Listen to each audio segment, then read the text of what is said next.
to introduce myself? Yes, please. Okay. My name is Andrey Kochetov. I'm from Lugansk People's Republic, and I'm a member of Council of Federation of Trade Union of Lugansk People's Republic. And maybe you know, or maybe not, that we have in our federation 36 branches of trade unions, and I also one of leader of this one of this branch. So that's perfect. What's the membership? Would you have 1 million workers, or slightly less, or slightly more? No, the common number of our members is 200,000 people. It is something about half of working class people who works in our republic. But please not forget that we have a terrible situation in our economy because Ukraine completely cut off us from the economical body of the state, I mean Ukraine, and Russia Federation also is not ready to accept our enterprises, and that's why we have a very big problem. There is not enough working places for our people, and that's why our people have to leave our republic and go to the majority of the people go to the Russia Federation, find the how to say temporary work for them, because many of them, I talked with many of them, and they said that they are ready to come back to their motherland, but now they have to leave to get some money in Russia Federation. That's not unusual for any economy that's suffering from a lack of resources or money, or deflationary, inflationary pressures that affect people's take-home pay. So from 2014, when Lugansk and Donetsk first kind of refused to accept the fascist coup that occurred in Euromaidan in 2014. What is the main difference in the last 6 years? Difference between for the economy? It's mainly that there's no export, or you see, the Donbas was maybe most industrial part of Ukraine, and we were deeply integrated in the economy of Ukraine. And now Ukrainian government completely cut us off from the economical contacts, not any contacts. And that's why our enterprises have to find a way or business contact in Russia Federation.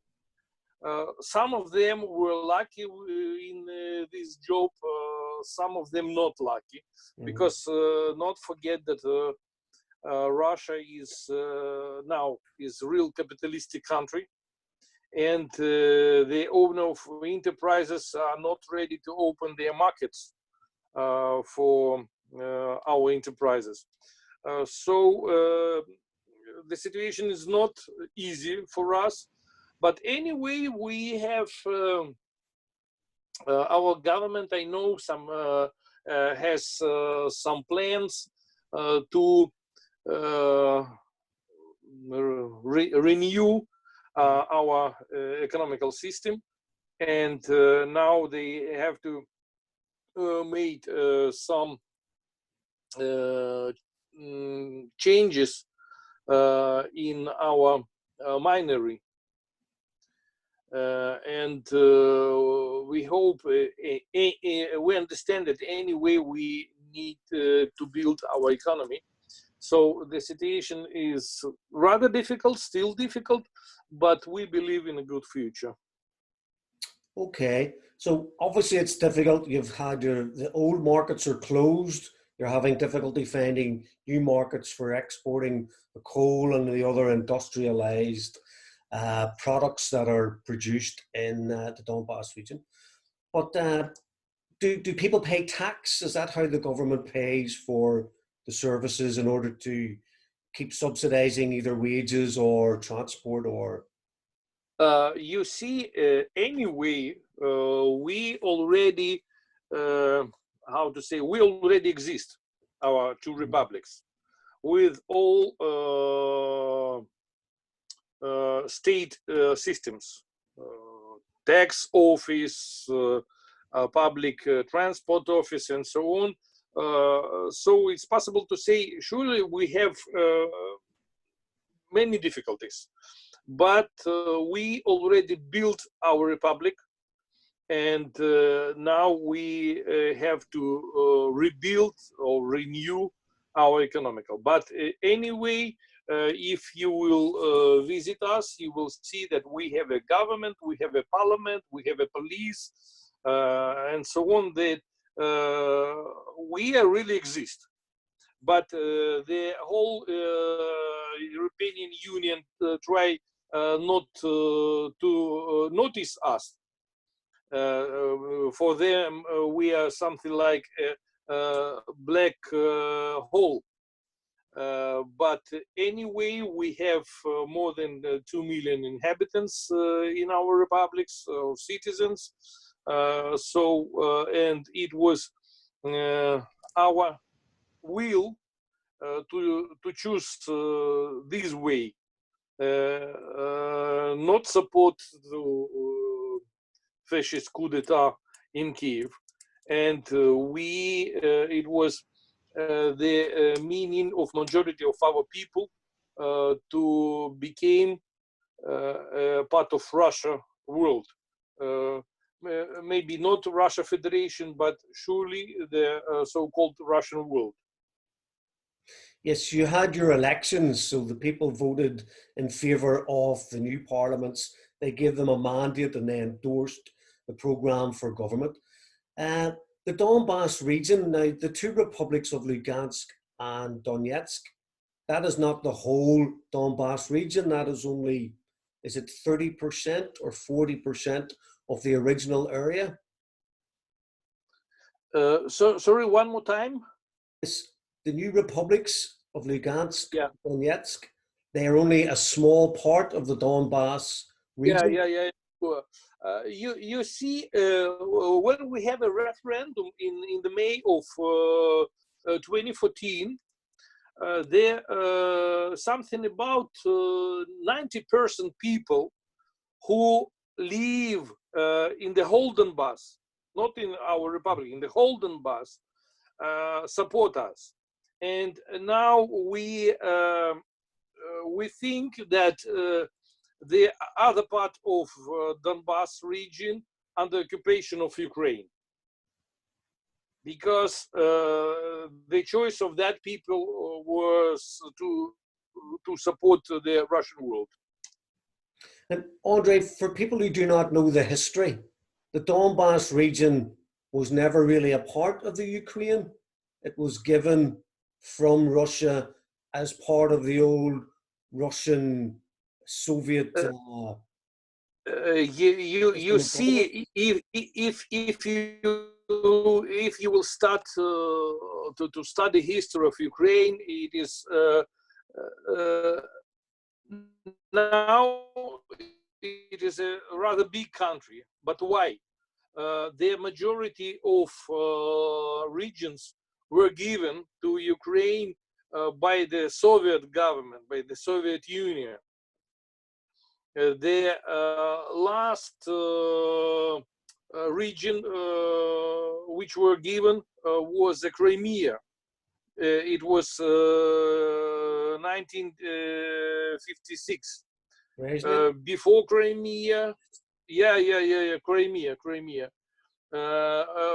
It's already Khrushchev gave Crimea to Ukraine, and also at the end of 30s, the Galicia, the part of the western part of Ukraine, also was given from the Austro-Hungary Empire to Ukraine. And you see, Ukrainian is very strange people. They never fight for their freedom, but they not only once got the freedom from others' hands. For example, in 1990, it was Gorbachev who destroyed the Soviet Union, and Ukraine became independent country. But they never fight for their freedom and so on. Now they say also the same situation with our civil war. In here we have a civil war between Ukrainians. Mm-hmm. Our soldiers are Ukrainians. Also in Ukrainian army, also Ukrainians, and they fight against each other. But Ukrainian government said that we fight against the Russia Federation. Where you can find it in Russia troops in here. So you see now when the comic became the president of Ukraine, it's already possible to say that it's a really fake country. That government lives in their clouds or dreams or something like that. Very good. So so the history would partly be that parts of the Ukraine were Russian speaking people from the larger Russian family. You see, it is also very difficult, very interesting situation that they're mentally, yes, is possible. It's correct word. Yeah, Psychological. mentally. Yeah. Yeah. We are very different. I mean, Ukrainians from western part of Ukraine and from east. You see, from east, people were always part of Russian Empire, always. And many people from this region became generals in the Soviet army, became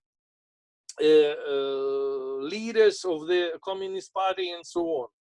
But from western part, they always think about, it was something like a joke, that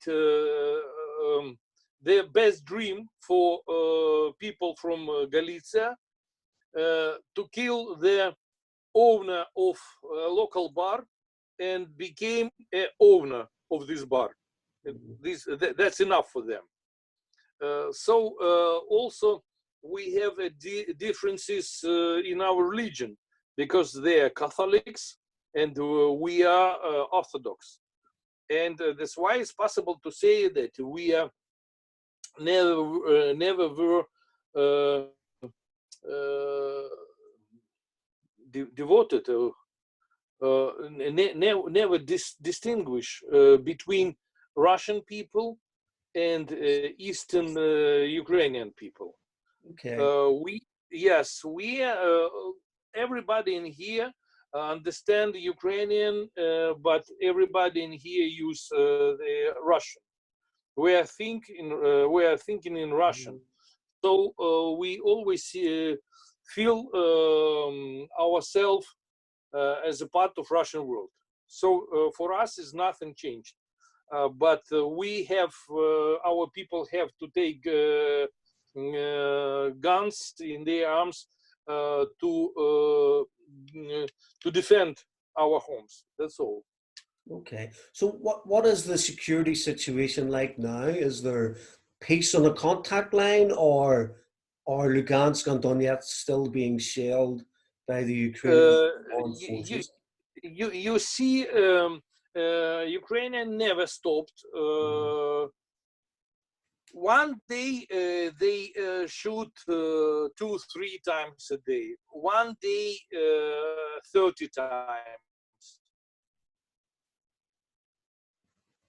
the other day sometimes, but they always try to do something. For example, I just came home and I heard the news in my car radio that the little group of Ukrainian soldiers try to cross the front line, and uh, they they they died on minefield. Yes, Mm. yes, understand. Yes, yes. The Yes. explosions, and 2 or 3 guys died. It was last night. Okay. Now, the Minsk Agreement says that there should have been a ceasefire in 2015 and that these violations should no longer continue. But is it true that in the Ukrainian parliament they are calling for, is it elections on the 25th of October? And they're saying that before the elections that the border between Ukraine and and, Russia Ru- must go and back Russia. under Ukrainian uh, kind of ownership. But that flies in the face of the Minsk Agreement. Does that mean the Minsk Agreement no longer really exists in reality, or are the Ukrainians just ignoring uh, an agreement that they signed up to in the international arena? You see, please try not forget the situation in 2015 February, when the Ukrainian president were ready to sign Minsk Agreement. It was a big battle in the Balsavo. Mm-hmm. Many soldiers, Ukrainian soldiers, were already in the cattle. They were surrounded, and that's why to save them, he decided to sign these agreements. But after that day, when it was night, sorry, after that night, they did everything to ignore this agreement. Mm-hmm. They always play some tricks about it. They refuse to sit down in one table. You see, if you want to have a deal, you have to talk. Only one way to find the way to have a deal, it's to talk. They completely refuse during the 6 years. Mm-hmm. So as for me, they are not. They don't want, and they are not ready to find the peace, to find the way for peace in here. It is maybe it is good situation when they kill the civilians in here, when the Ukrainian soldiers died in here. I think so. Mm-hmm. So as for me, Ukraine is not ready to have any agreements with us, and they just always said that. As I don't know. Do you remember the now it was last and also first meeting with Norman Fourth, when President Ukraine, Putin, Merkel, and from France. Yes. They the Zelensky didn't say anything about the peace. He did many things about that he would like to have a peace, but not any steps. So for me, as Minsk Agreement is already, you see, died body, which the Russia is try to support alive. Okay, yes. So the Yeah. Ukrainians are not partners in peace. They want to continue the conflict. Do you believe the conflict will stay as it is, this continual minimal bombardment in order to upset the peace of mind of the people, or do you think it may escalate? Do you think the Ukraine might at some stage try and physically reoccupy the two new republics? And what would the reaction from You see, Russia? I don't believe in our occupation because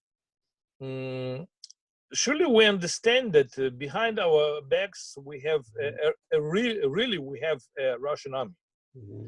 And as you remember, many people in here already got Russian passports. So it's possible to say that we are citizens of Russia Federation. Mm-hmm. And the Ukrainians authority also understand it well. Is it possible for them to fight against our soldiers? Mm-hmm. But it's really impossible for them to fight against the Russian army, because it is very well occupied, with good equipment, Mm-hmm. with good arms, with good artillery, and very well educated. So it's professional army, and they understand it well. So I don't believe that it's possible to occupy us. But anyway, it is very difficult to live. You see, between the two countries, and to live like a real big black hole, because we are unrecognizable. Yes or no? Yes. I recognized. Unrecognized. Yeah. Unrecognized. Yes. And you see about the also about our economy. Is it possible? It's possible to say that it's just a political way, because we have a very good example with Kosovo, in Serbia. Now they said that the president, it was murder. He killed people. He committed crimes against humanity. Yes, but they say they started to say it 20 years after. Mm. But before it, they knew it well that he is a murderer. But it was a decision of the European Union to organize this country. But about us, they don't want, and I think it is a political decision to destroy our economy, because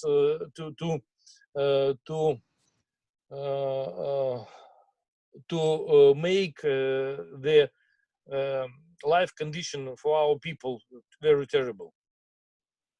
Yes. They want to push us that we organized a revolution and came back to Ukraine. But surely it's impossible. Yeah, yeah, yeah, yeah. So just one last question then. The parts of the Donbas that you feel are under Ukrainian occupation, will that de facto become the border, or will those people have a chance to vote and say that they want to join the new republics? You see, I think there is no peaceful way